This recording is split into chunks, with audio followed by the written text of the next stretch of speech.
नमस्कार दोस्तों, बच्चों और सभी सुधीजनों जो इस प्रोग्राम को सुन रहे हैं, सबको बहुत बहुत अभिवादन है, स्वागत है इस प्रोग्राम में। आज हम लोग ह्यूमन वैल्यूज़ का जो आपका सिलेबस है 5 भागों में बटा हुआ है। तो पहले भाग में जो चीज़ें बाकी बची हुई हैं उसी पर चर्चा कंटिन्यू करेंगे। पिछले प्रोग्राम में हम लोगों ने ह्यूमन वैल्यूज़ का ओवरऑल जो अब्राहम लिंकन का लेटर है टू हिज सन्स टीचर, उस पर चर्चा किया था, क्योंकि वो एक तरह से कंप्लीट बातें हैं जो ह्यूमन वैल्यूज़ के बारे में एजुकेशन में पढ़ाई जानी चाहिए वो थी। और साथ में बाद में गीता में भी जो फर्स्ट पार्ट में अभी हम लोग स्टडी करेंगे उसमें हैप्पीनेस पर चर्चा भी होनी है। Continuous happiness and prosperity. तो हैप्पीनेस क्या है और हैप्पीनेस का, सुख का, प्लेजर का क्या संबंध है कर्म से और फल से, उस पर भी चर्चा किया गया था। आज हम लोग उसके चर्चा को आगे बढ़ाते हैं। तो हम लोगों ने मैस्लो नीड चार्ट में वो उसके 5 लेयर्स पढ़े थे। सबसे नीचे हमारी जो फिजियोलॉजिकल शारीरिक नीड है, उसके ऊपर सेफ्टी एंड सिक्योरिटी की नीड है, उसके ऊपर सोशियबिलिटी की नीड है, उसके ऊपर सेल्फ एस्टीम, आत्मसम्मान की नीड है, और उसके ऊपर सेल्फ रियलाइजेशन, सेल्फ एक्चुअलाइजेशन, आत्मावलोकन, मोक्ष जो भी कह लीजिए, उसकी नीड है। तो ये जो 5 लेयर्स हैं, ये भी माना जाता है कि आदमी की जब एक नीड फुलफिल होती है तो अगली नीड पर जाता है। जैसे अगर उसे भूख लगी है या शारीरिक नीड है तो फिर बाकी चीज़ों पर उतना ध्यान नहीं देगा। वो अपनी सेफ्टी, सिक्योरिटी, आत्मसम्मान, सेल्फ एक्चुअलाइजेशन वो तो बाद में सोचे। भूखे भजन न होए गोपाला, ये भी कहा गया है, और भूखा क्या न करता, ये भी कहा गया है। तो जो शरीर का अपनी फिजियोलॉजिकल नीड्स हैं वो प्रायोरिटी पे हैं। तो एक तरह से ये भी कह सकते हैं कि एक फुलफिल होने के बाद तब हम अगले पर जाते हैं। लेकिन ऐसा भी नहीं है, इसके एक्सेप्शंस भी हैं। ऐसा कई बार देखा गया है कि आदमी भूखा रह करके भी ऊपर क्या सेल्फ स्टीम के लिए जा सकता है, सेल्फ एक्चुअलाइजेशन के लिए जा सकता है। तो ये चीज़ें, ये लेवल की जंपिंग पॉसिबल है। आदमी एक से सेकंड पे जाने के अब थर्ड पे चला जाए, फोर्थ पे चला जाए, फिफ्थ पे चला जाए, या सीधे फिफ्थ पे चला जाए, फर्स्ट का ध्यान ही न रखे, सारी संभावनाएं हैं। ये पांचों नीड्स इंपॉर्टेंट हैं, लेकिन कोई जरूरी नहीं क्रमशः ही जाया जाए, एक के बाद एक ही पे जाया जाए। आप लेवल जंपिंग अक्सर देखने में आता है। और यूट्यूब पर कृष्णा जी, राजकिशोर जी, प्रिया जी, सब लोग हैं, सबका स्वागत है। और फेसबुक पे भी बहुत सारे लोग हैं। सुजीत गुहा जी, खेमीन चुनेश्वर जी, सबका स्वागत है। तो अब इसके बाद जब हम लोग सेल्फ एक्सप्लोरेशन की बात करते हैं तो सेल्फ एक्सप्लोरेशन मतलब हमें खुद द्वारा एक्सप्लोर करना, अनुभव करना, सुनी सुनाई बातों पर विश्वास नहीं करना है, अपने अनुभव पर ज्यादा विश्वास करना है, अपना अनुभव ज्यादा महत्वपूर्ण मानना है। और इसीलिए सेल्फ एक्सप्लोरेशन, जो भी हमको सुना सुनाया मिला उसको भी अपने एक्सपेरिमेंट्स, अपने अनुभवों के आधार पर तौलना है, और उन अनुभवों पर जो खरा उतरे उसी को मानना है।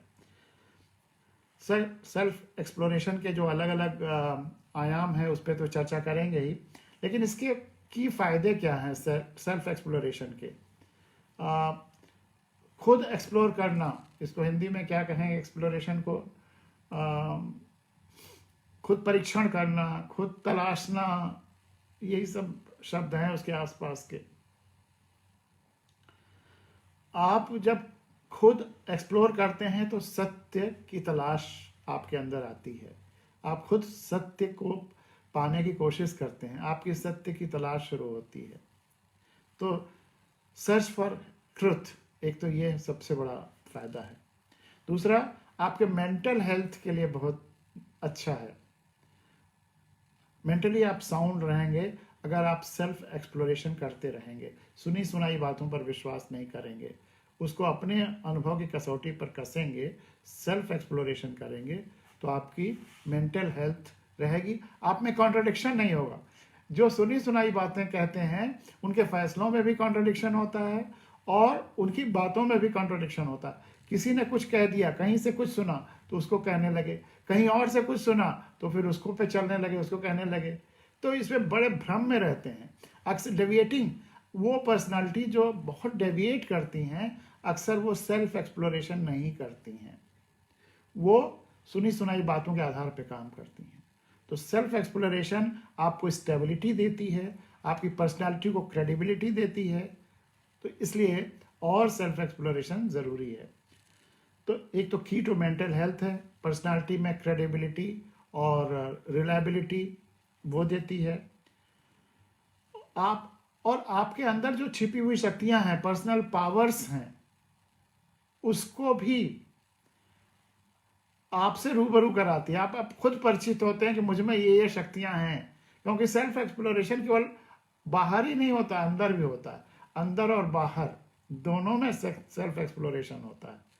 आपको अपने अंदर छिपी जो शक्तियां हैं उनको भी पहचानना है, और जो बाहर का जो कुछ है, बाहर जो कुछ है उसको एक्सप्लोर करना है।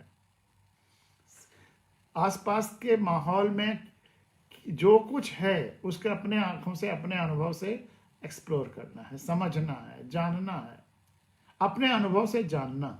सेल्फ एक्सप्लोरेशन को एकदम सरल शब्दों में कहें तो कह सकते हैं अपने अनुभवों से जानना, सीखना, खुली आंखों से जानना, सीखना। और सेल्फ एक्सप्लोरेशन इनसाइड भी, आउटसाइड भी। केवल यही नहीं कि inside he inside self exploration करें, आउटसाइड और इनसाइड का संतुलन होना चाहिए इसमें। तो ये केवल सेंस ऑर्गन से ही सेल्फ एक्सप्लोरेशन, बाहर तो खैर सेल्फ ऑर्गन, सेंस ऑर्गन से करेंगे। सेल्फ एक्सप्लोरेशन कैसे होता है अगर आपको ये सीखना है, तो सबसे बड़ा टीचर या गुरु कौन हो सकता है? क्या आप सोच सकते हैं? छोटा सा बच्चा। आप 6 महीने के बच्चे से लेकर के और 5 साल के बच्चे को ऑब्जर्व करिए, देखिए वो सेल्फ एक्सप्लोरेशन कितना करता है। हर चीज को जानने की, समझने की, पानी कैसा होता है, पानी लिक्विड कैसा होता है, ठोस और लिक्विड में क्या फर्क होता है, क्या क्या जितने साइंटिफिक एक्सप्लोरेशंस हुए हैं, ज्यादातर छोटे बच्चों ने उसको कर करके देखा है। भले ही वो उसको बता ना पाया हो, लेकिन बच्चों को देखिए, अद्भुत सेल्फ एक्सप्लोरेशन। सीखना तो बच्चों से कोई सीखे। इसीलिए मैं अक्सर कहता हूं कि बच्चों को रोकें ना, बच्चों को सेल्फ एक्सप्लोरेशन करने दें, बच्चों को चुप ना कराएं। क्योंकि जब हम बच्चों को चुप करा देते हैं तो उनके सेल्फ एक्सप्लोरेशन की जो जर्नी है, जो मोमेंटम है, उसमें ब्रेक लगा देते हैं।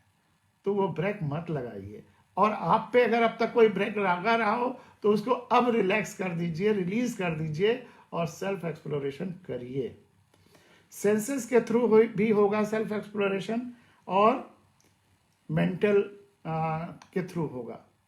मेंटल सेल्फ एक्सप्लोरेशन भी होगा, मेंटल एक्सपेरिमेंट भी होगा और अपने अंदर भी होगा। अपने अंदर जब सेल्फ एक्सप्लोरेशन करेंगे तो फिर तो वो मेंटली ही होगा। जो ध्यान करेंगे, जो सेल्फ एक्सप्लोरेशन करेंगे, वो मेंटली ही होगा।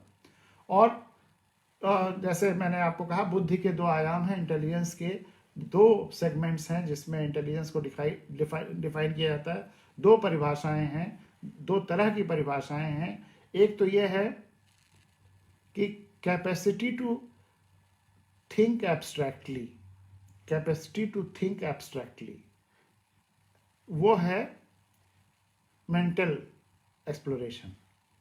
और फिजिकल एक्सप्लोरेशन के लिए to adjust according to circumstances के साथ आप जब तालमेल बैठाने का होता है, तो उसके लिए जो भी आप सेल्फ एक्सप्लोरेशन करते हैं वो अपने सेंसेस के माध्यम से या विजुअल्स और सुनने के माध्यम से, शेयरिंग के माध्यम से, सेल्फ एक्सप्लोरेशन।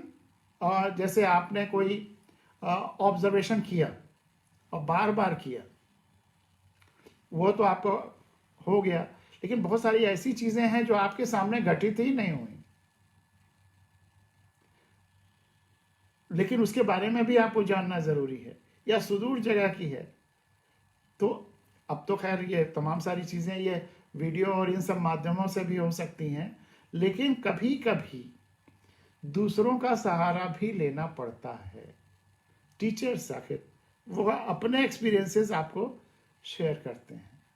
तो कभी कभी सेल्फ एक्सप्लोरेशन जहां पॉसिबल नहीं है और फिर भी आपको नॉलेज लेना है, वहां पर दूसरों से भी लिया जा सकता है, लेकिन उसको भी वेरीफाई अगर और कर सकें, कई जगहों से उस चीज को सोच सकें, ढूंढ सकें, जो सेकंड वेरिफिकेशन कर सकें, वो जरूरी होता है। इस तरह से सेल्फ एक्सप्लोरेशन सबसे इंपॉर्टेंट टूल है हमारे ह्यूमन वैल्यूज के भी ग्रोथ के लिए, और हमारी पर्सनालिटी की ग्रोथ के लिए भी, और हमारे ओवरऑल ग्रोथ के लिए भी। और ये self exploration through out the life चलते रहना चाहिए। ये नहीं कि जब पढ़ाई खत्म हुई तो सेल्फ एक्सप्लोरेशन खत्म हो गया। ये पूरी लाइफ का सिलसिला है, कॉन्टिन्यूअस सिलसिला है। हमने कहा इनसाइड सेल्फ एक्सप्लोरेशन, उसके लिए आपकी सांसें बहुत मददगार हैं। आप केवल अपने सांसों पर ध्यान दें, कैसे सांसें आती हैं, कैसे सांसें जाती हैं, सांसें कहाँ कहाँ जाती हैं, कितनी गर्म होती हैं, गर्मी में ठंडी भी लग सकती हैं, ठंडक में गर्म लग सकती हैं, ठंडक में ठंडी लग सकती हैं, गर्मी में गर्म लग सकती हैं, फिर कैसे वो टेम्परेचर उनका शांत होता है, फिर अंदर कैसे जाती हैं, अंदर वो कैसे फील करती हैं, और शरीर के अलग अलग अंगों के बारे में भी आप सेल्फ एक्सप्लोर कर सकते हैं। तमाम सारी ध्यान की पद्धतियां हैं। बुद्ध की विपश्यना पद्धति भी बहुत अच्छी है। पश्य मतलब देखना, तो अपने अंदर देखना, ध्यान से देखना, वो विपश्यना है। और सांसों के माध्यम से देखना। और सांसों की एक और खूबी है कि ये पूरी धरती से, पूरे ब्रह्मांड से जोड़ती है। अगर आप इसको रियलाइज करेंगे तो लगेगा कि पूरी धरती पर जितने जीव जंतु और वनस्पतियां हैं वह सब तो एक हैं, कोई दो है ही नहीं। वो सबका फेफड़ा है ये हवा। यही हवा हमको आकर के कार्बन ऑक्सीजन देती है और हमसे कार्बन डाइऑक्साइड ले जाती है, और ये ले जाकर के जितने वनस्पति जगत हैं उनको तो हमारी ऑक्सीजन दे देती है, उनसे कार्बन डाइऑक्साइड ले लेती है, और जितने और जीव जंतु हैं उनको भी वही ऑक्सीजन देती है। हमसे जो कार्बन डाइऑक्साइड ले गई है वो वनस्पतियों को दिया, उनसे जो ऑक्सीजन लिया वो हमको भी दिया, फिर और जीव जंतुओं को मिला। तो यही हवा सबके अंदर गई है और सबके अंदर ये कम्युनिकेट कर रही है, सबके अंदर का हालचाल भी ले रही है। तो इससे अगर आप ध्यान करें तो आप पूरी धरती के जितने जीव जंतु वनस्पतियां हैं सब आपके ध्यान में आ जाएंगे, सबसे आप जुड़ाव महसूस करने लगेंगे, वो सब आपको वसुधैव कुटुंबकम एक परिवार का हिस्सा लगने लगेंगे।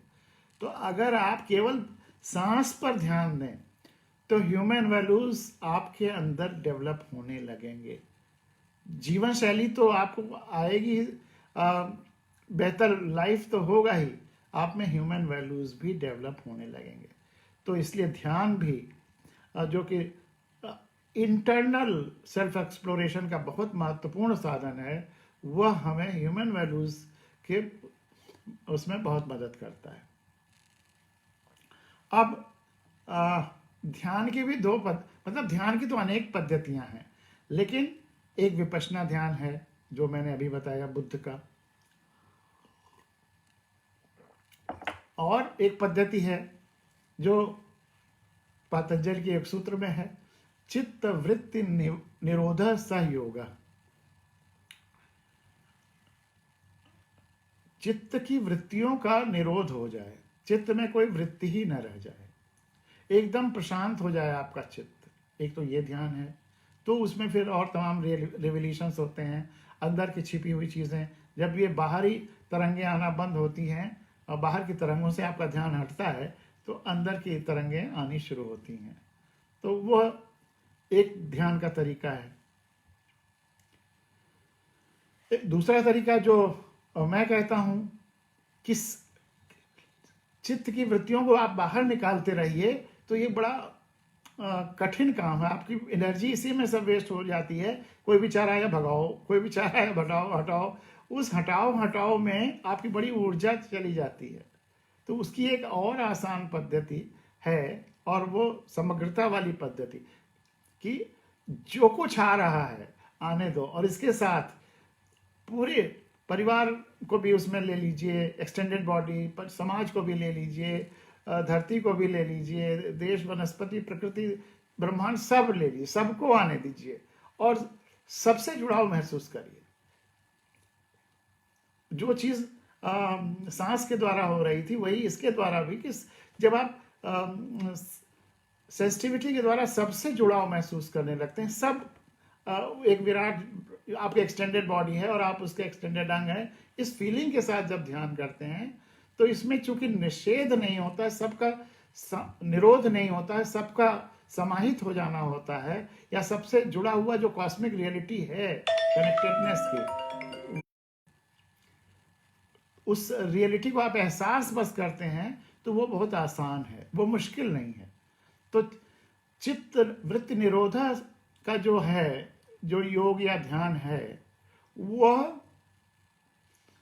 कठिन है, लेकिन वो भी है पद्धति, पहुंचाते सब वही है, मार्ग सब अलग अलग भले हों। उचित की वृत्तियों को निरोध करने के बाद फिर क्या करेंगे? सहयोग, आपको योग करना है। योग मतलब जुड़ना। फिर किससे जुड़ना है?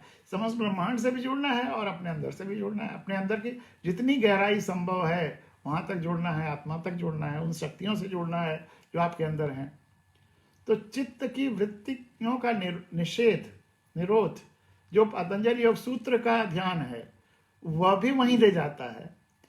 जो विपश्यना का ध्यान है, खुली आंखों से पश्य मतलब देखना, तो आंखों से बाहर का देखिए और जो मानसिक आंखें हैं उनसे अंदर देखिए, सबसे वही जुड़ाव महसूस करिए, अपने शरीर के हर अंग से जुड़ाव महसूस करिए और बाहर सबसे जुड़ाव महसूस करिए।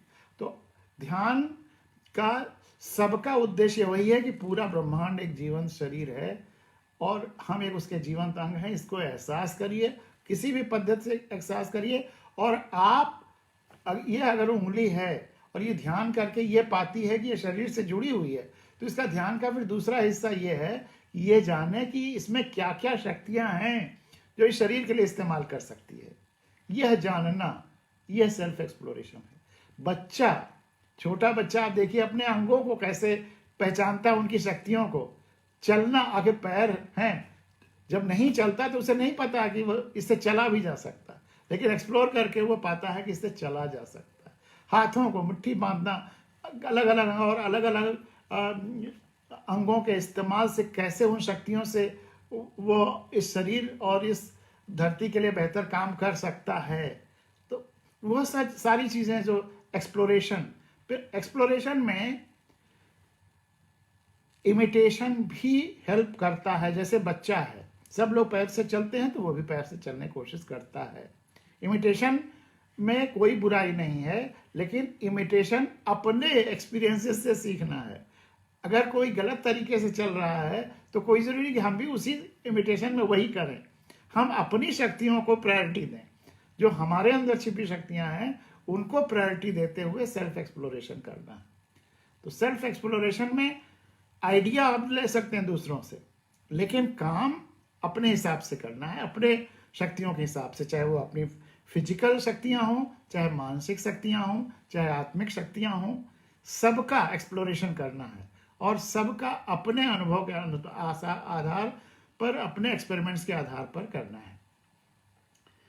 तो इसीलिए ये जो मैस्लो नीड चार्ट का जो लास्ट स्टेज है, ध्यान उसमें बहुत महत्वपूर्ण हो जाता है।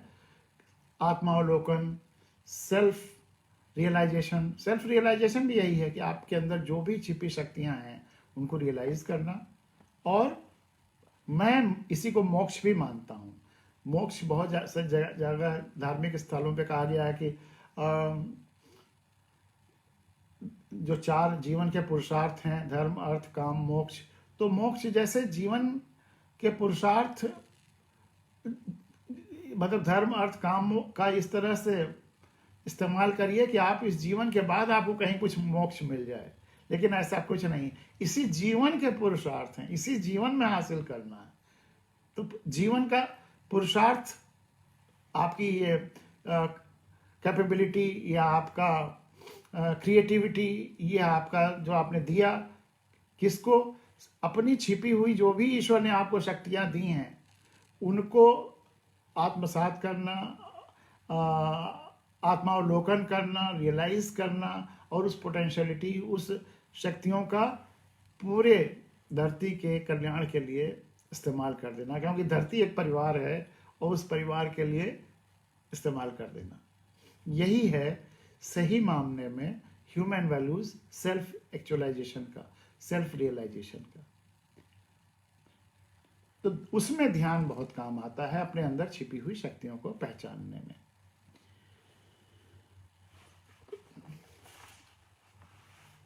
तो ये एक्सप्लोरेशन का काफ़ी हम लोगों ने विस्तार से चर्चा की है। इसमें आपके जो प्रश्न होंगे वह आगे एक सत्र के बाद, 6ठे सत्र के बाद फिर हम लोग एक सत्र पूरा क्वेश्चन आंसर का ही रखेंगे। तो इस सेल्फ एक्सप्लोरेशन के लिए अगर आपको अपना गुरु मानना है तो अलग अलग चीज़ों के लिए अलग अलग गुरु रहेंगे। ज़्यादातर चीज़ों के लिए बच्चा आपका गुरु हो सकता है। ऐसा नहीं कि केवल बड़े ही बच्चों के गुरु होते हैं, बड़ों के तमाम मामलों में बच्चे भी गुरु होते हैं। तो इसलिए आप सेल्फ एक्सप्लोरेशन के लिए बच्चों को ज़रूर ध्यान दीजिए, छोटे बच्चों को। तो इससे आप, और जो सेल्फ एक्चुअलाइजेशन, सेल्फ रियलाइजेशन के लिए आप संपूर्णता के एक अंग हैं। संपूर्ण विराट ब्रह्मांड एक जीवंत शरीर है और आप उसके जीवंत अंग हैं, इसका एहसास। यथा पिंडे स ब्रह्मांडे, ये कहा भी गया है कि जो पिंड में है वही ब्रह्मांड में है, जो ब्रह्मांड में है वही पिंड में है। पिंड मतलब इंडिविजुअल, क्योंकि आपके शरीर के हर अंग में जो है वही आप में भी है। तो यथा पिंडे स ब्रह्मांडे, कंटेंट वही है। और इस सेल्फ एक्सप्लोरेशन से आपको आंतरिक क्षमता डेवलप होती है, खुशी मिलती है, खुशी की तलाश पूरी होती है, शांति मिलती है। आपको पता चलता है कि हम कौन हैं, जीवन क्या है, हमारे जीवन का उद्देश्य क्या है और क्या मैं वास्तव में खुश हूँ, खुशी क्या है। खुशी क्या है, इस पर हम लोग अभी और थोड़ी चर्चा करेंगे। सही क्या है, गलत क्या है, ये सारे सवालों का उत्तर भी आपको सेल्फ एक्सप्लोरेशन में मिलता जाता है। सेल्फ एक्सप्लोरेशन में मैंने कहा कि आप दूसरों की कही बातों को, दूसरे की अगर जो किताबें में लिखी बातें हैं उनका भी निषेध नहीं, आप खूब पढ़िए, खूब सुनिए, लेकिन अपने कसौटी पर कसिए, सत्य की कसौटी पर कसिए, सेल्फ एक्सप्लोरेशन की कसौटी पर कसिए। अब्राहम लिंकन ने भी यही कहा था। निषेध कहीं नहीं है, खुली आंखों से आप सबकी सुनिए, सबकी गुनिए, लेकिन जो सच्चाई है उसको निकालिए, फिल्टर कर, सत्य के फिल्टर पर। तो आपका फिल्टर सत्य होगा और सत्य की सबसे बड़ी पहचान आपको सेल्फ एक्सप्लोरेशन से हो सकती है। तो इसलिए भी सेल्फ एक्सप्लोरेशन जरूरी है कि वही आपके लिए सत्य का फिल्टर बनता है।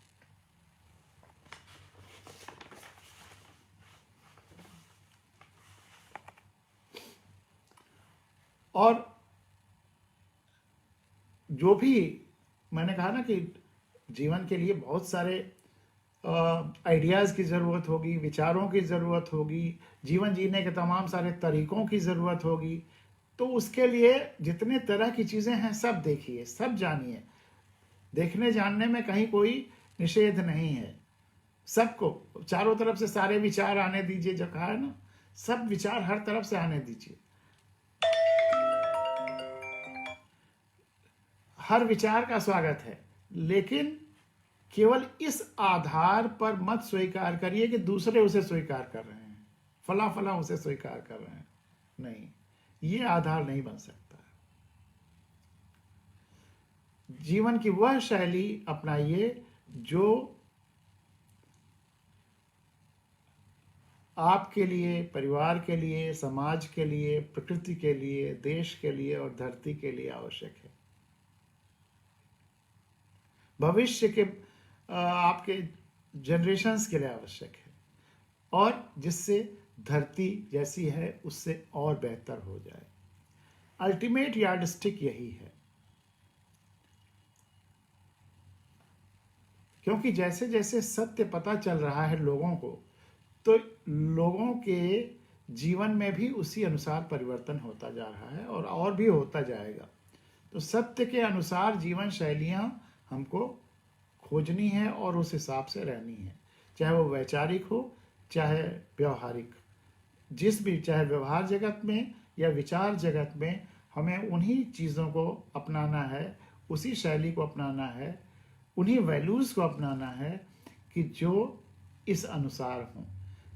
केवल दूसरे स्वीकार कर रहे हैं आंख मूंद करके इसलिए भी नहीं, वह हमारी माइथोलॉजी में या स्क्रिप्चर्स में लिखा है इसके अनुसार भी नहीं स्वीकार करना है। क्योंकि माइथोलॉजी या स्क्रिप्चर्स उस समय के अनुसार लिखे गए थे, उस समय के जीवन शैली के अनुसार लिखे गए थे, उस समय का जब उज्ञात सत्य के आधार पर लिखे गए थे। आज सत्य की खोज भी काफ़ी आगे तक हुई है। बहुत सारी चीज़ें जो अब पता चली हैं पहले लोगों को नहीं पता थी।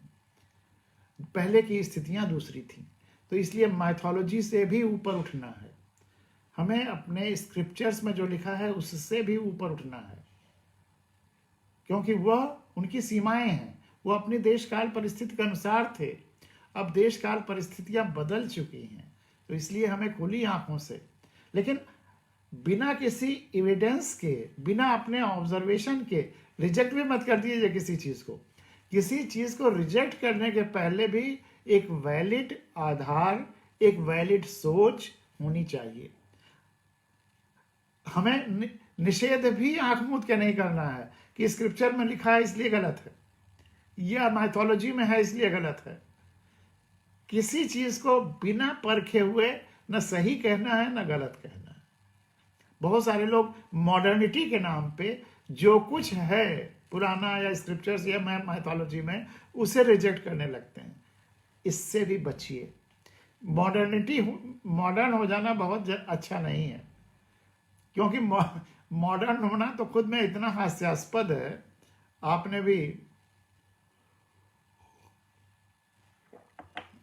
तमाम सारी चीज़ों के लिए कहा गया मॉडर्न पोएट्री, मॉडर्न लिटरेचर या मॉडर्न थिंकिंग। अब मॉडर्न थिंकिंग मान लीजिए कि 19वीं शताब्दी में मॉडर्न थिंकिंग, मॉडर्न लिटरेचर आया, और 21वीं शताब्दी में उसके बाद फिर परिवर्तन हुआ या कुछ नए कैरेक्टरिस्टिक आ गए, तो फिर क्या कहते हैं, मॉडर्न शब्द तो वहां इस्तेमाल कर लिया। पोस्ट मॉडर्न, मॉडर्न के बाद अब 22वीं सदी में क्या कहेंगे, क्या पोस्ट मॉडर्न कहेंगे। ऐसी तरह से जैसे श्री हुआ, फिर श्री हुआ, फिर 108 श्री हुआ, तो ऐसे 108 मॉडर्न कहेंगे, 108 पोस्ट मॉडर्न। तो ये मॉडर्निटी का जो क्रेज है, इससे भी बचना है हमको, सत्य पे रहना है। मॉडर्निटी क्या होती है? सत्य न पुराना पड़ता है न नया होता है, सत्य सत्य रहता है। तो इस मॉडर्निटी के चक्कर में भी नहीं पड़ना है। बहुत लोगों के लिए मॉडर्निटी क्रेज या फैशन बन जाता है, उस फैशन से बचना है। हमें जो रियलिटी है, जो सत्य है, उसको उसी रूप में रखना है। जो पास्ट का है और सच्ची बात है और आज के परिप्रेक्ष्य में रेलिवेंट है, हमारे अपने अनुभवों के आधार पर सच है तो उन्हें स्वीकार करना है, चाहे वो स्क्रिप्चर्स में हो और चाहे माइथोलॉजी में हो। लेकिन उसमें जो भी गलत है, असत्य है, जो सच्चाई से दूर है, जो किसी परिस्थिति के अनुसार था या किसी समय के अनुसार था, आज उसकी रेलेवेंस नहीं है, तो उसको अस्वीकार करिए।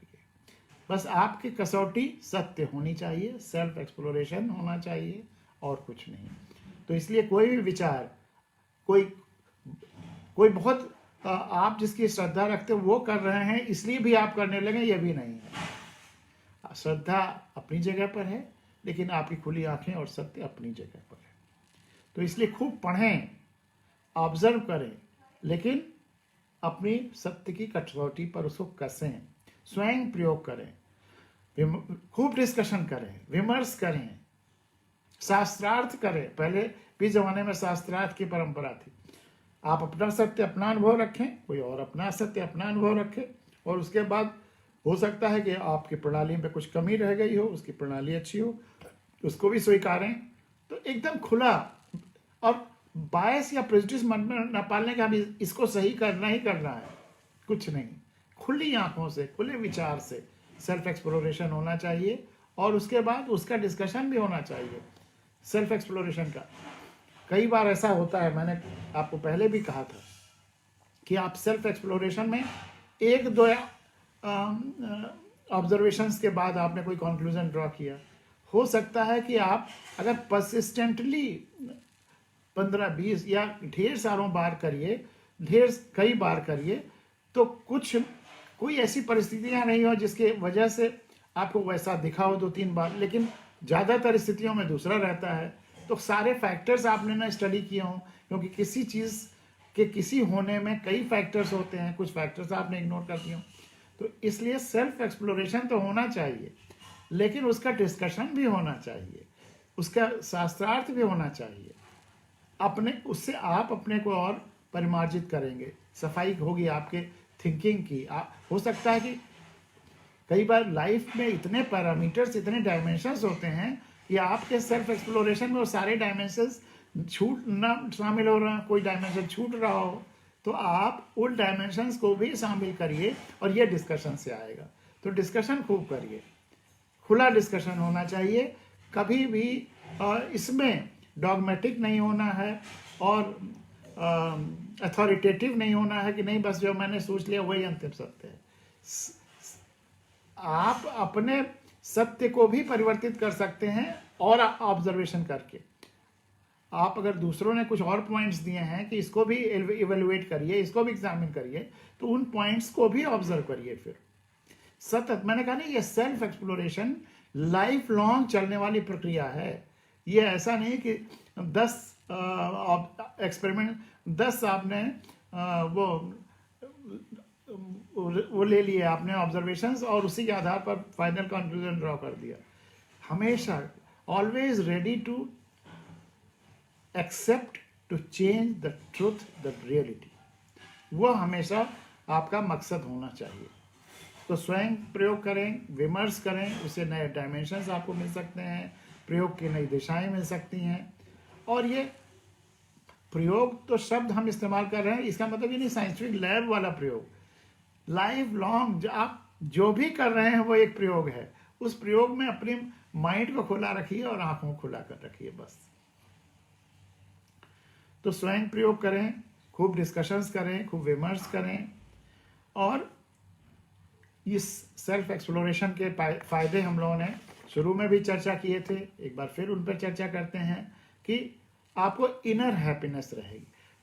ट्रुथ आपको हमेशा इनर हैप्पीनेस देता है। जितनी ही आप जीव जगत की सच्चाई को, ट्रुथ को जानेंगे, आप इंटरनली हैप्पी रहेंगे, गारंटी है मेरी, इंटरनली हैप्पी रहेंगे। तो इंटरनल हैप्पीनेस की फाउंटेन आपको ऑन हो जाएगी अगर आप सेल्फ एक्सप्लोरेशन ऑलवेज करते रहेंगे।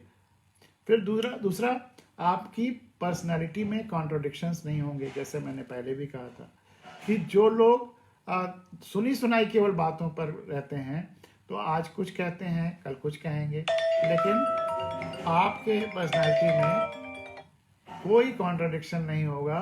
और अगर आप सेल्फ एक्सप्लोरेशन पर, अपने एक्सपेरिमेंट्स पर विश्वास करेंगे, फिर आप एक सवाल कह सकते हैं कि अगर मैंने कुछ ऑब्जर्वेशन किया और बताया लोगों को किया है, और बाद में डिस्कशन के बाद कुछ और पैरामीटर्स बढ़े, कुछ और डायमेंशंस आए, और मैंने उस हिसाब से सोचा, तो थोड़ा मेरे विचारों में परिवर्तन आया, तो ये कॉन्ट्रडिक्शन नहीं हुआ, ये इम्प्रूवमेंट हुआ। इम्प्रूवमेंट और कॉन्ट्रडिक्शन में फर्क है। अगर आप विदाउट एनी फर्दर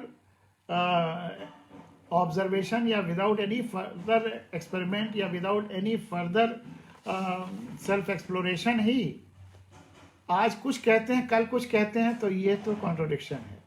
लेकिन विथ कॉन्शियस सेल्फ एक्सप्लोरेशन अगर आपने विचारों को चेंज किया है, तो it is not contradiction, it is improvement. इन दोनों में बहुत फाइन डिफरेंस है, इसको भी समझने की जरूरत है। तो आपकी पर्सनालिटी में कॉन्ट्रडिक्शन नहीं होगा अगर आप सेल्फ एक्सप्लोरेशन करते रहेंगे। और जो आज कुछ कहेंगे, कल कुछ, परसों कुछ, तो वो लोग निश्चित जानिए कि वो सेल्फ एक्सप्लोरेशन वाले लोग नहीं हैं। वो तो महज कभी यहाँ से सुन लिया, कभी वहाँ से सुन लिया, और तो और बहुत बड़ी बड़ी पर्सनालिटीज वर्ल्ड की, खास करके साइंटिस्ट तो खैर सत्य पर आधारित होते हैं, खास करके पॉलिटिकल पर्सनालिटीज, अगर वो अपने सेल्फ एक्सप्लोरेशन के आधार पर अपनी स्पीचेस नहीं लिखते हैं या वैसे नहीं बोलते हैं, बल्कि अगर उनकी स्पीचेस कुछ और लोग लिखते हैं, तो आप ऑब्जर्व करिए, उसमें जबरदस्त कॉन्ट्रडिक्शंस होते हैं। क्योंकि किसी और ने एक दिन लिखा, वो बोल गए, दूसरे दिन किसी और ने लिखा, वो बोल गए, और वो जो दो अलग अलग व्यक्ति थे उनके परसेप्शंस में कॉन्ट्रडिक्शंस था, तो इसलिए वो आ गया। तो इसलिए बड़ी पर्सनालिटी जो स्टेट्समैन होते हैं, वो अपने विचारों को ही रखते हैं, अपनी स्पीचेस खुद ही, मतलब ज़्यादातर तो एक्सटेम्पोर ही होता है, और लिखना भी होगा तो पॉइंट जॉट डाउन करेंगे और खुद बोलेंगे। जो भी लिखे लिखाए स्टेटमेंट्स देते हैं या बोलते हैं, उनमें इनर कॉन्ट्रडिक्शंस होने की और अलग अलग सिचुएशन में उनकी बातों में कॉन्ट्रडिक्शन होने की ज़बरदस्त गुंजाइश होती है। तो एक तो जो भी सेल्फ एक्सप्लोरेशन से, अपने अनुभव से बोलेगा, उसमें कॉन्ट्रडिक्शंस नहीं होंगे, और वह अपने अंदर की क्रिएटिविटी, एनर्जी, हार्मोनी, सारी चीज़ें अपने आप उसके अंदर से निकलेंगी, डेवलप होंगी। वह मनसा वाचा कर्मणा एक रहेगा। वह जो उसके विचार में होगा वही उसकी वाणी में होगा और वही उसके कर्म में होगा। तो मनसा वाचा कर्मणा होगा जिसके, जो सेल्फ एक्सप्लोरेशन से रहेगा, और यही सबसे बड़ा ह्यूमन वैल्यू का पैरामीटर है कि उसके मनसा वाचा कर्मणा में कितनी हार्मनी है।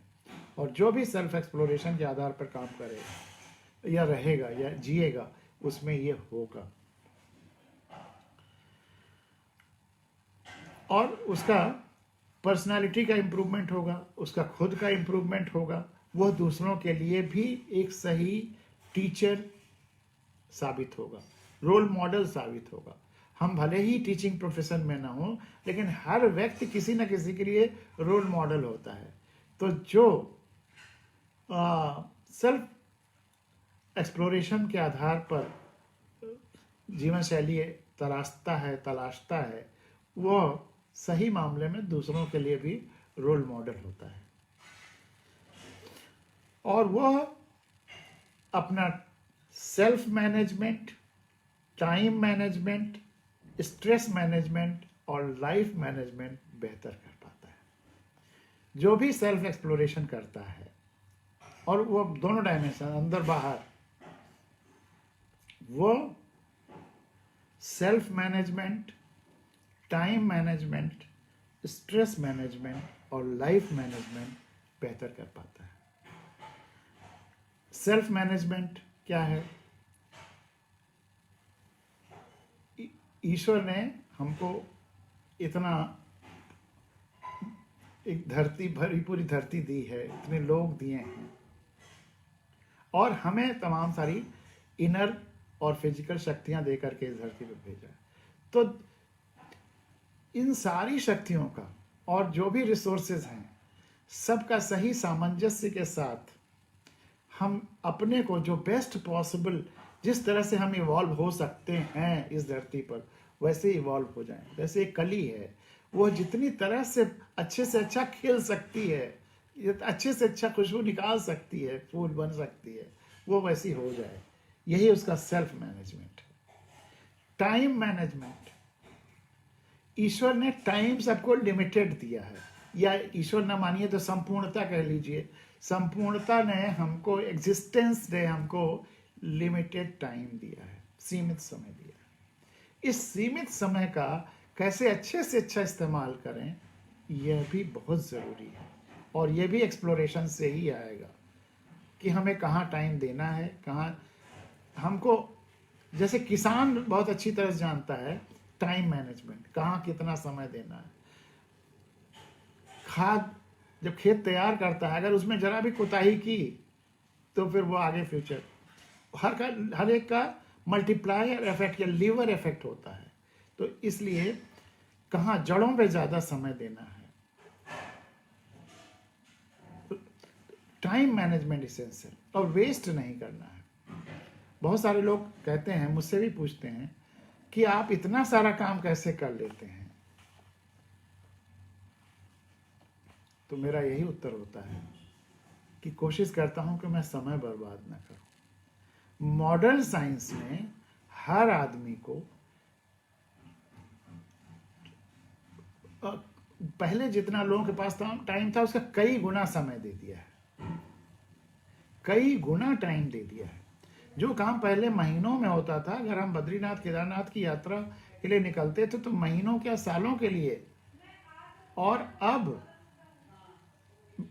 बस केवल आप 1-2 दिन में पहुंच सकते हैं।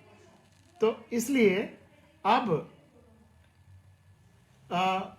टाइम मैनेजमेंट, एक मिनट।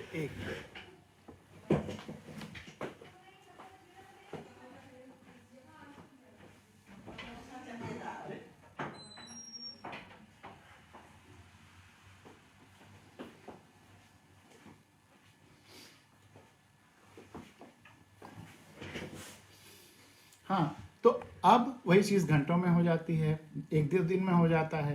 तो इतना जो समय बचता है, पहले जो काम कई दिनों में होता था, वो बहुत थोड़े समय में होने लगा। तो हर आदमी को मॉडर्न साइंस ने अब सरप्लस टाइम दे दिया है। तो इसलिए जो भी कह रहा है कि बहुत हम व्यस्त हैं, बहुत व्यस्त हैं, तो वो झूठ बोल रहा है। या जिसको कहे कि हमारे पास समय नहीं है, वो झूठ बोल रहा है। अब मॉडर्न साइंस ने हर व्यक्ति को सरप्लस टाइम दिया है, लेकिन अब मॉडर्न साइंस ने हर आदमी को टाइम वेस्ट करने के अनंत तरीके दे दिए, और वह अपने उन अनंत तरीकों में उलझ जा रहा है, जिसकी वजह से उसे टाइम शॉर्ट पड़ रहा है। तो एक चीज़ ये ध्यान रखिए कि अब टाइम हर आदमी के पास बहुत है, टाइम मैनेजमेंट बहुत ज़रूरी। एक और इम्पोर्टेंट चीज़ मैं कहता हूँ,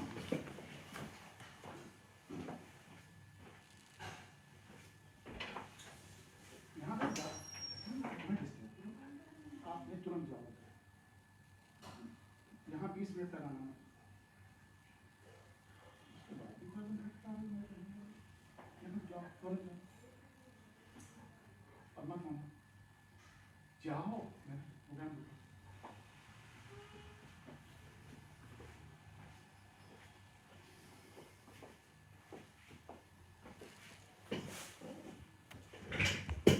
फिर स्ट्रेस मैनेजमेंट, आजकल इतनी, क्योंकि हर चीज़ फास्ट होने लगी, इसीलिए तो समय बढ़ा। तो इस फास्टनेस की वजह से स्ट्रेस बढ़ने लगा, एक तो फास्टनेस की वजह से, और दूसरा वो जुड़ाव का एहसास। पहले अगर हम खुले में रहते थे, बड़े बगीचे में, किसान गांव में, फसलों के बीच में, जंगल में, तो सबके बीच में, तो वो खुलेपन का एहसास था और जुड़ाव ज़्यादा होता था। उस जुड़ाव की वजह से एक दिन मैंने जो बताया था कि स्ट्रेस का जो फार्मूला यंग मॉडुलस में है, साइंस में, फिजिक्स में, stress is equal to pressure upon area. तो अगर आपका एरिया ज़्यादा है, एक्सटेंडेड आपका, जहाँ से आप जुड़ाव महसूस करते हैं, जहाँ तक आपकी एक्सटेंडेड बॉडी है, जहाँ तक कि आपकी सेंसिटिविटी से जुड़ाव है, वह आपका एरिया है। तो अगर एरिया आपका ज़्यादा है तो स्ट्रेस कम होगा। लेकिन आज इस आपाधापी में लोग कनेक्टिविटी, बहुत कम लोगों से संपर्क रह जाता है, बहुत ज़्यादा कंसंट्रेटेड एफर्ट होने लगता है और उसकी वजह से स्ट्रेस ज़्यादा हो जाते हैं। उस स्ट्रेस को मिटाने के लिए बहुत ज़रूरी है कि हम अपनी कनेक्टिविटी को बढ़ाए रखें, ज़्यादा से ज़्यादा लोगों तक जुड़े रहें। और अगर मतलब फिजिकली नहीं संपर्क हो पाता तो मेंटली तो सबसे जुड़ाव महसूस करें, टेलीफोन से बात कर लें, मन से ध्यान में रखें कि ये भी मेरे जुड़े हुए हैं, ये भी जुड़े हुए हैं, ये भी जुड़े हुए हैं, और घूमने चले जाएं, पेड़ पौधों वनस्पतियों से जुड़ाव महसूस करें। हवा, मैंने कहा ना, वो ध्यान के माध्यम से, वो हवा को ध्यान दें तो उस हवा के माध्यम से आप पूरी धरती से जुड़ाव महसूस कर सकते हैं। तमाम पद्धतियां हो सकती हैं जिनसे आप अपना एरिया बढ़ा सकते हैं, तो उससे स्ट्रेस मैनेजमेंट आप कर सकते हैं, आपको स्ट्रेस नहीं होगा। स्ट्रेस खुद में एक बहुत बड़ी प्रॉब्लम है आजकल मॉडर्न लाइफ की। एक तो सेल्फ एलिनिएशन, एक अकेलापन, और अपना एरिया कम होते जाना, जिससे स्ट्रेस बढ़ते जाना। तो अगर आप ये सेल्फ एक्सप्लोरेशन करेंगे, ध्यान या ज़्यादा से ज़्यादा ऑब्जर्व करने की कोशिश, जुड़ने की कोशिश, तो आपका स्ट्रेस कम रहेगा, जिससे कि आप लाइफ को बेटर जी सकेंगे, टेंशन से मुक्त हो सकेंगे।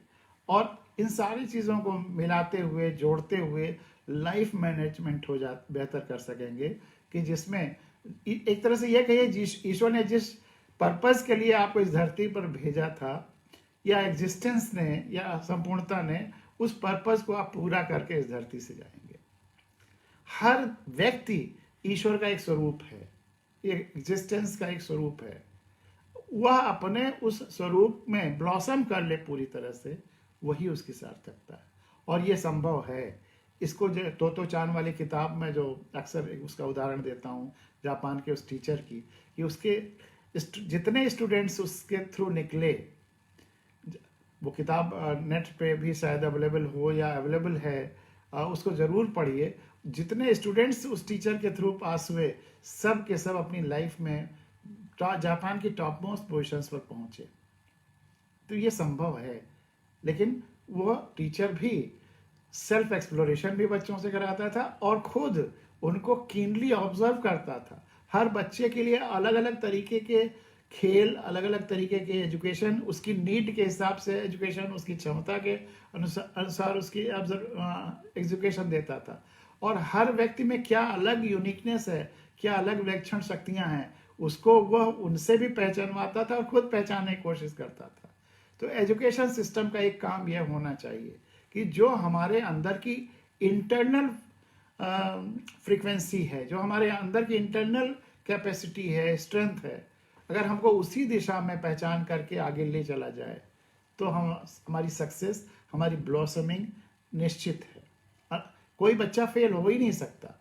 अगर फेल हो रहा है तो वो सिस्टम फेल हो रहा है, वो व्यवस्था फेल हो रही है, वो पेरेंट्स फेल हो रहे हैं, वो टीचर्स फेल हो रहे हैं, और वो बच्चा भी शायद खुद को पहचानने में, सेल्फ एक्सप्लोरेशन में फेल हो रहा है। सेल्फ एक्सप्लोरेशन में हमें मदद होनी चाहिए व्यवस्था के द्वारा, टीचर्स के द्वारा, पेरेंट्स के द्वारा। सबसे और ये महत्वपूर्ण बात है कि हमें खुद तो सेल्फ एक्सप्लोरेशन करना ही है, अपने आसपास भी सेल्फ एक्सप्लोरेशन करने का माहौल देना है। अगर हम टीचर हैं तो हम बच्चों को भी ये माहौल दें कि वो सेल्फ एक्सप्लोरेशन करें, और पेरेंट्स को भी ये है कि वो बच्चों को सेल्फ एक्सप्लोरेशन करें। वो तो उस समय से देख रहे हैं कि जब बच्चे बचपन में ग्रो कर रहे थे, सेल्फ एक्सप्लोरेशन कर रहे थे, तो वहाँ ही रोकने की कोशिश करते हैं। तो वहाँ पे उनको एक्सप्लोरेशन करने दें, उनको रोके नहीं।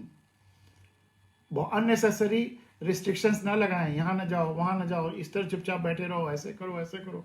वो बंदिशें बहुत सेल्फ एक्सप्लोरेशन में बाधा डालती हैं, उनको रुकावट पैदा कर देती हैं, उनको सीमित कर देती हैं।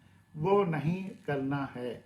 तो पेरेंट्स को उस स्टेज पे भी नहीं करना है, आगे भी नहीं करना है। वो उनको अपना एक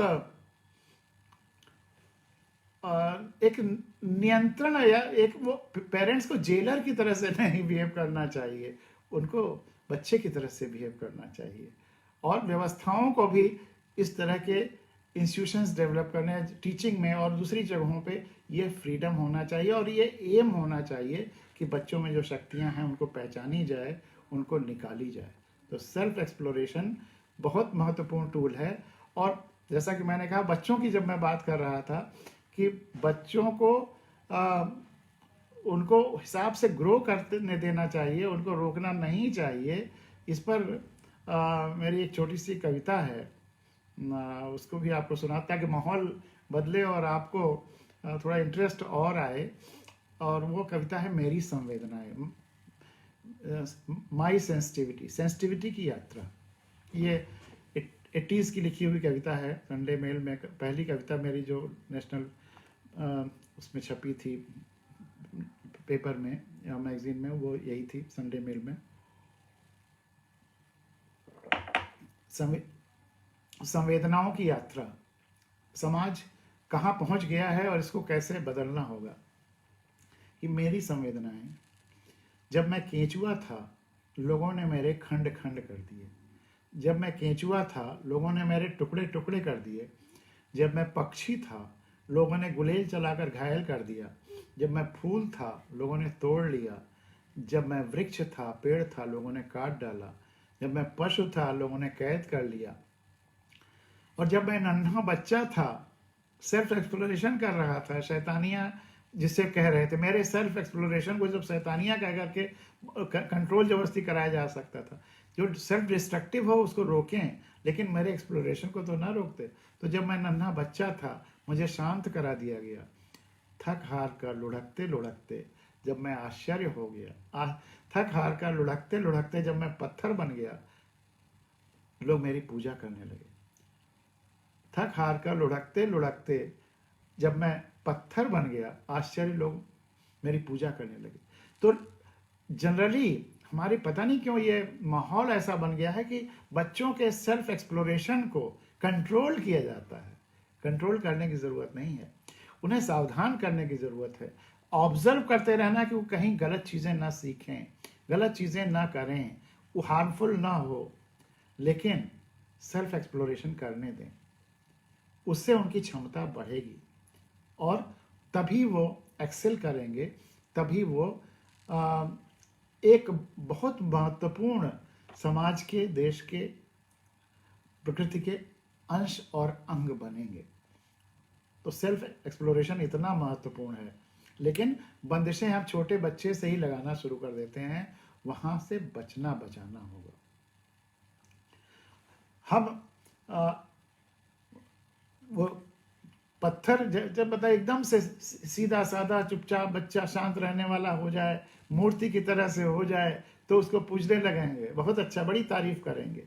लेकिन अगर वो उसमें सेल्फ एक्सप्लोरेशन की और इस तरह से तमाम अनुभव लेने की क्षमता और अपने को पहचानने की क्षमता के लिए तमाम एक्सपेरिमेंट कर रहा होता है, तो कहेंगे बहुत शैतान है। इस पे फिर मुझे एक छोटी सी अपनी कविता याद आ गई कि हमारी कमजोरियां, ये लाइफ में देखेंगे आप, हमारी कमजोरियां होती रही पुरस्कृत, हमारी कमजोरियां होती रही पुरस्कृत, और हमारी शक्तियों को दबाने की होती रही कोशिशें बार बार। हमारी कमजोरियां होती रही पुरस्कृत और हमारी शक्तियों को दबाने की होती रही कोशिशें बार बार। कोई बच्चा बहुत सेल्फ एक्सप्लोरेटरी है तो उसको बहुत दबाया जाएगा, बहुत शैतान कह करके बहुत तरह तरह से उसको कहा जाएगा। और लेकिन यह भी सच है कि जो बहुत बच्चे शैतान बचपन में कहे जाते हैं वो बाद में बहुत अच्छे निकलते हैं। और जो बहुत इतना ज़्यादा है कि बस माता पिता ने कहा चुपचाप बैठ जाओ तो बैठा रह गया सुबह से शाम तक, क्योंकि माता पिता को अब अपने कैरियर के लिए ज़्यादा चिंता है, टाइम देना है, बच्चों को कम टाइम देना है। तो बच्चों को जितना टाइम का हक था माता पिता से, अब वो नहीं मिल रहा है। तो बच्चे, ऐसे बच्चे उनको सूट करते हैं कि जो अगर एक जगह कह दें बैठे रहो तो 4 घंटा बैठा रहे। तो अब वो बहुत अच्छा है, उसकी वो नॉन सेल्फ एक्सप्लोरेटरी, वो जो कमजोरी है एक तरह से, उसको तो पुरस्कृत किया जा रहा है, बहुत अच्छा कहा जा रहा है।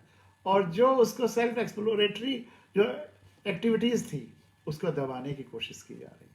तो मेरी ये आज के समाज का जो ट्रेंड जा रहा है, इसको बदलना होगा। बहुत सारे ट्रेंड्स हमें बदलने हैं जो फ्यूचर की जनरेशन्स के लिए बहुत ज़रूरी हैं, ह्यूमन वैल्यूज़ के प्रोलॉन्ग करने के लिए बहुत ज़रूरी हैं, उनको इस्टेब्लिश करने और बचाए रखने के लिए बहुत ज़रूरी हैं। तो हमारी कमजोरियां होती रहीं पुरस्कृत और हमारी शक्तियों को दबाने की होती रहें कोशिशें बार बार। तो इस ट्रेंड को रिवर्स करना है। तो यह रहा एक्सप्लोरेशन पर हम लोगों की बातचीत। अभी करीब 5 मिनट और है, तो हम लोग नेचुरल एक्सेप्टेंस पर 5 मिनट चर्चा करते हैं। 5-6 मिनट। नेचुरल एक्सेप्टेंस क्या है?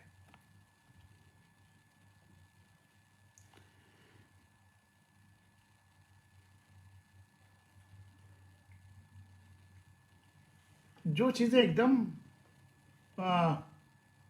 कॉन्टिन्यूस हैं, परमानेंट हैं, और जो नेचुरली आप जो देख रहे हैं और एक्सेप्ट करने लायक हैं, जिसमें कोई दो राय हो ही नहीं सकती, उनका तो नेचुरल एक्सेप्टेंस हो जाएगा। जैसे सूरज पूरब से उग रहा है, अब ये नेचुरल, इसमें एक्सपेरिमेंटेशन या सेल्फ एक्सप्लोरेशन कोई ज़रूरत नहीं है, ये तो नेचुरली एक्सेप्टेड है ही। तो accepting without attempting to change way of life, beliefs etcetera, जो हमारी जो भी ऑब्जर्वेशंस हैं जो नेचुरली हो रहे हैं और उसमें किसी चेंज की आवश्यकता नहीं है, वो नेचुरल एक्सेप्टेंस है। विदाउट उसमें कोई चेंज की ज़रूरत नहीं है, जैसे इस फैक्ट में कि सूरज पूरब से निकलता है, कोई चेंज की ज़रूरत नहीं है, तो इसको नेचुरल एक्सेप्टेंस कहा जाएगा।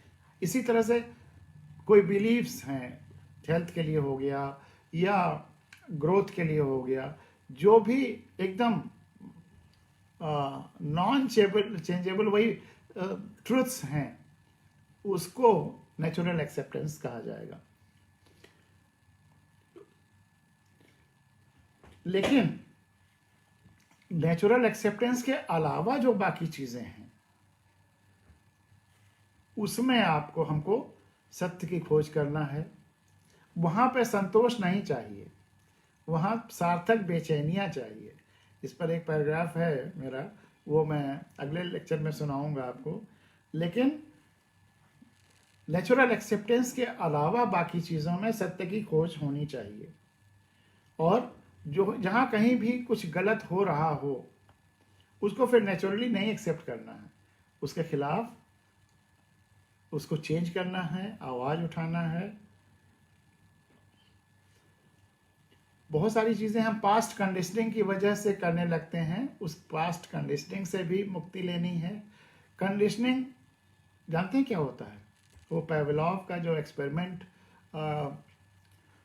कुत्ता और खाने के साथ था, वो पावलोव का एक्सपेरिमेंट सबसे फेमस साइकोलॉजी का एक्सपेरिमेंट माना जाता है कि कुत्ते को खाना दिया गया और साथ में घंटी बजाई गई, और कई दिन तक ऐसा किया गया।